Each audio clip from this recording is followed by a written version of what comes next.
Mourners across the country are holding ceremonies to remember the victims of last Saturday's Lapu-Lapu Filipino Festival tragedy in Vancouver.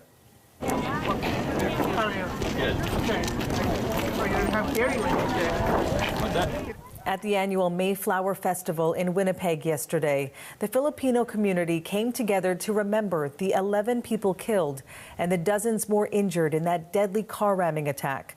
Organizers say yesterday's event was an opportunity to display unity and strength.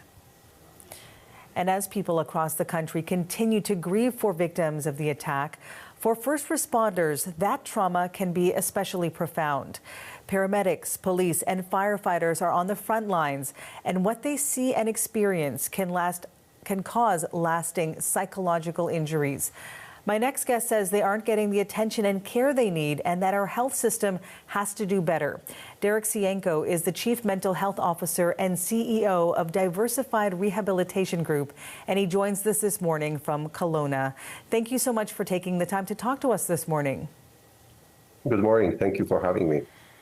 And as the country continues to remember the victims, those 11 people who died last week at the Lapu-Lapu Festival, all of those who are injured and still recovering in hospital, when you think about the first responders who would have been there first on the scene to try to figure out exactly what was going on, get those victims to the hospital and treat them as quickly as possible, what are you thinking about? What is your concern, and what could they be dealing with right now? First, my heart goes to Filipinos community and their families.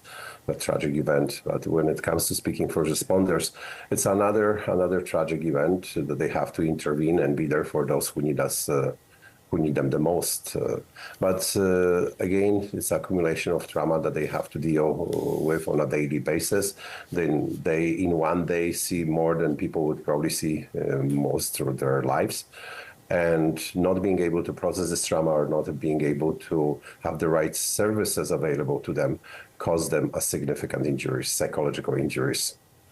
It's interesting that you note the buildup, because in the moment, first responders are focused on dealing with what's ahead of them, what they're trained to deal with. But then that trauma can come up and they may eventually start struggling. So what are some signs that first responders should be looking out for, not only within themselves, but also with their colleagues?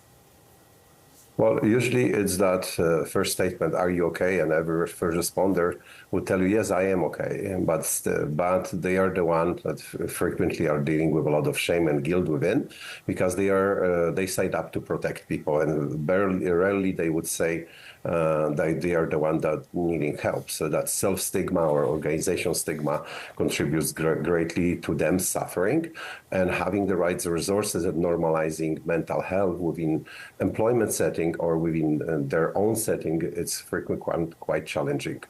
What is the current situation when it comes to making those resources available and moving past that stigma for first responders to address their mental health and actually ask for help? So we have resources. We are definitely doing better than 10 years ago.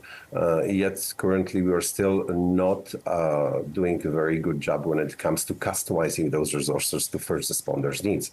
What I mean by that, for example, it would be very challenging for first responders to come to seek help in an environment when they are not along their own. What I mean by that is you cannot mix first responders with the general population when it comes to treating their trauma, because it would be very hard for them to open up, and it would be very hard for them to relate to trauma that you and I might be going through.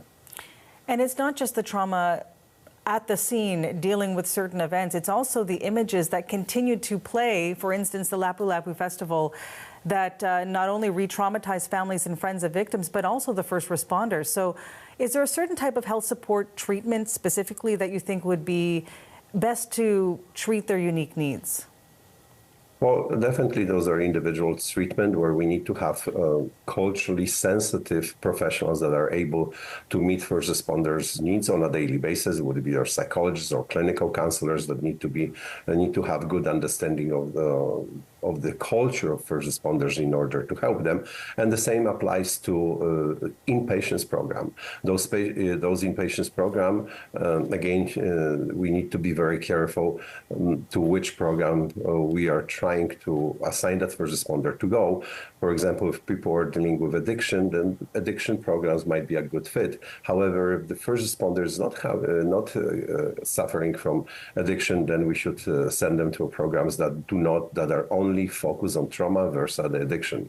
So we have several programs available throughout the country.